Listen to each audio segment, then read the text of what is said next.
Всем привет, меня зовут Эрик, и вы смотрите абсолютно новый проект телеканала Тамыр «Дети-герои». О чем наша передача? С кем мы будем знакомиться? Обо всем по порядку.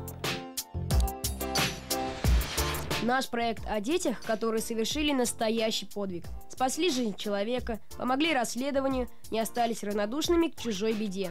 Есть даже такие, которые совершают подвиг каждый день, побеждая свою болезнь. Наши герои – герои не на словах. У всех есть медали, грамоты, а самое главное – признание своих близких. Но теперь вроде все понятно. Друзья, сегодня мы познакомимся с детьми, которые живут в Старобаишевском доме-интернате. Где он находится? В Дюртюлинском районе. Ну что, поехали знакомиться?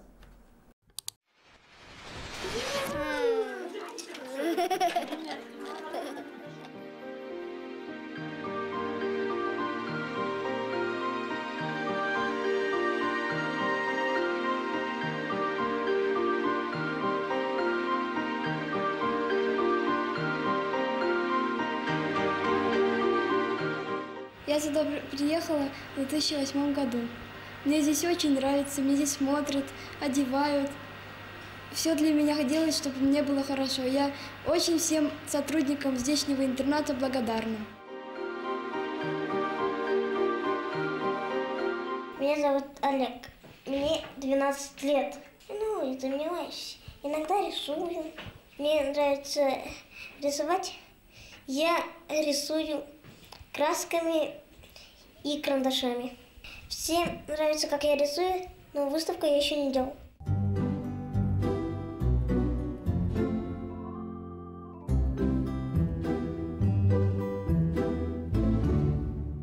Я учусь хорошо, на 5, 4.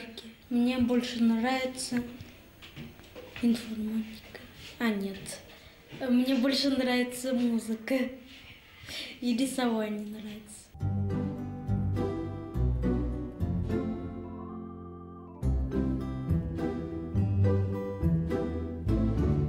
Я в интернате здесь живу, 9-й год пошел, в 2007 году я сюда приехала.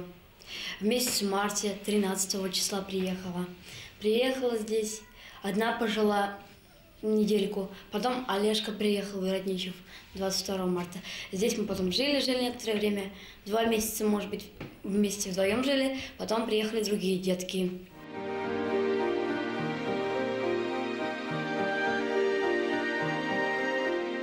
В интернате мне здесь все нравится, все хорошо, уютно, чисто, условия хорошие. Наши воспитатели тоже очень хорошо о нас заботятся, доброжелательно к нам относятся. Старобаишевский дом-интернат был основан в 2007 году. Как вы уже поняли, Диана стала жить в нем одной из первых. Как и во всех местах, где живут дети, есть свой распорядок дня или режим. Его должны придерживаться даже герои. Мы встаем в 7 часов. Зубы чистим, спускаемся. Потом девочки заплетаются, а мы готовимся идти в столовую.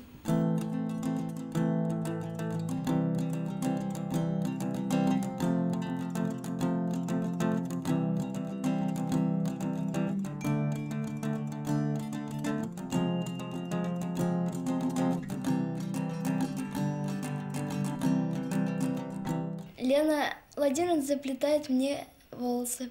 Она каждый день заплетает нам волосы, делает разные прически.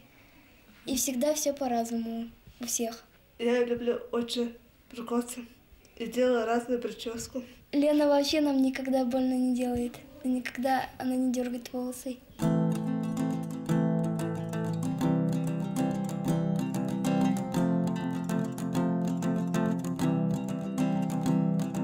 Мы встаем в 7, завтракаем в 8. Потом уроки у нас начинаются. Уроки в интернате – это вообще отдельная тема. Дети учатся не по 30 человек в одном классе, как это принято в обычных общеобразовательных школах. Занятия здесь проходят индивидуально. Скажи, пожалуйста, что обозначают имена прилагательные? Признаки. Примеры можешь привести? Например, стол какой большой. Книга какая? Прямоугольная. И вот теперь мы откроем с тобой книгу.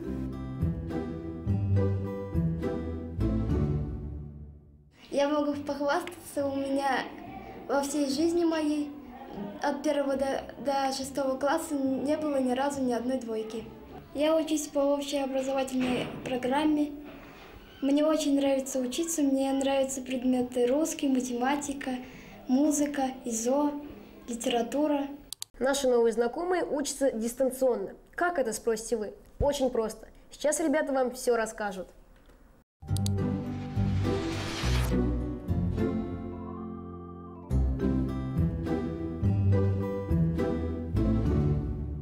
При помощи компьютера мы учимся. Кроме русского языка, математики и литературы, остальные уроки на компьютере.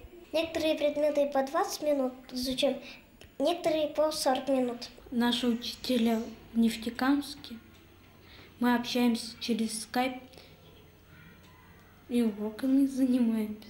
Домашнюю работу задают. Я всегда делаю домашнюю работу и двойки не получаю. Пока в этом году не получил ни одной двойки. Вообще, как говорят здешние воспитатели и учителя, дети все очень старательные и умные.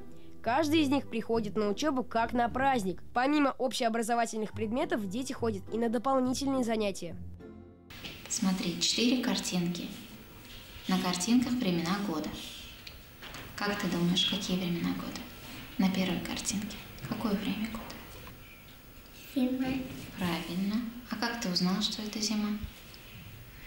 Потому что там снежинки. Угу. Еще? Елочки. Угу. И снег. Снег, сугробы, да? Да.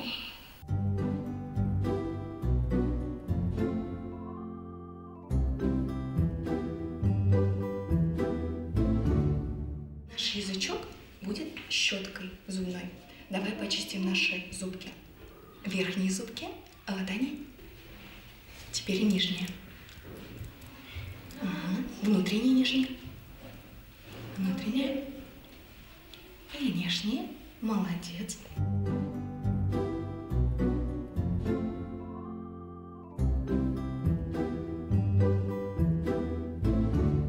Я захожу в эту комнату 3 раза в неделю. Я сделала это языковую гимнастику. Эта гимнастика нужна для того, чтобы говорить.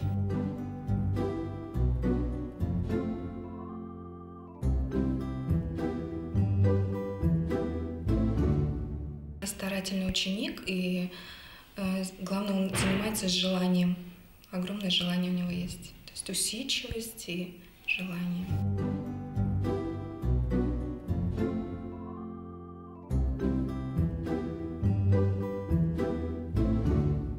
Мне очень нравится играть на компьютере, еще учиться, еще играю на машине и еще что-то там играю. Мне очень нравится.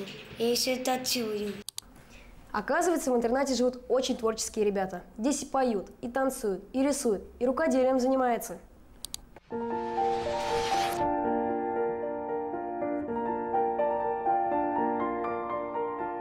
Дети-герои Старобаишевского дома-интерната участвуют в различных конкурсах и мероприятиях.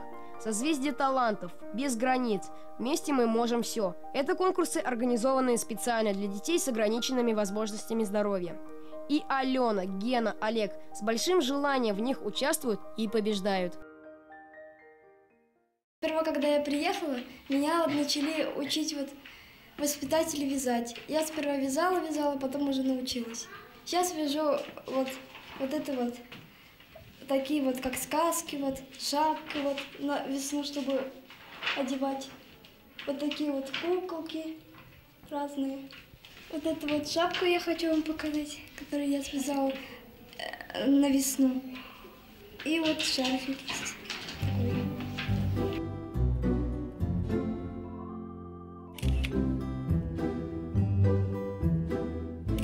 Куклам. Но они мне понравились, поэтому я решила их сделать. У нас есть журнал такой, и оттуда мы учимся вязать. Нам помогает вязать инструктор по ИЗО. Еще я сделала такое панно. Здесь петух, курочка и цыплята бегают. Курочка кормит своих цыплят.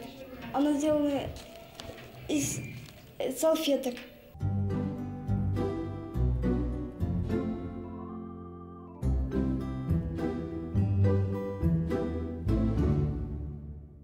Пусть зажгутся в небе звезды, и на сцене вспыхнет свет. Пусть оставит память в сердце этот день на много лет. Лучик радости на лицах и слезы счастливый след. Этот праздник будет длиться много лет. Здесь каждый день как праздник. Воспитатели, они же по совместительству мамы и бабушки, стараются делать так, чтобы каждый ребенок жил полноценной жизнью.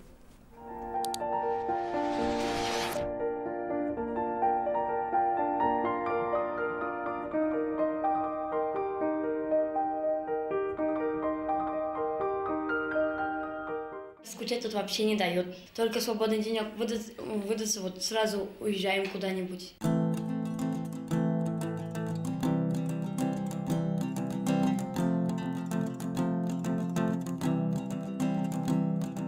В доме-интернате мы не просто там учимся, живем и хорошо проводим время, нас тут еще и лечат.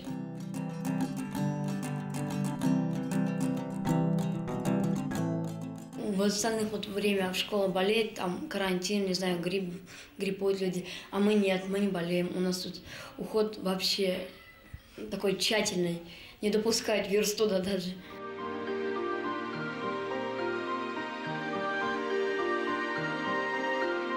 В 2010 году мне сделали операцию и начали меня учить ходить.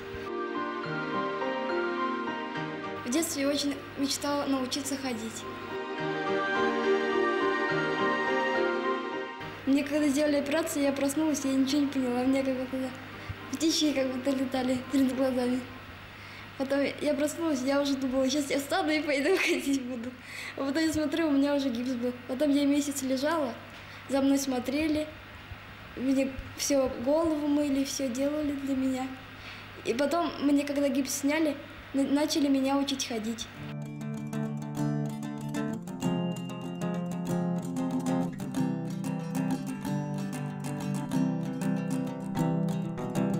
Мне так понравилось ходить. Потом я каждый день ходила туда-сюда и все.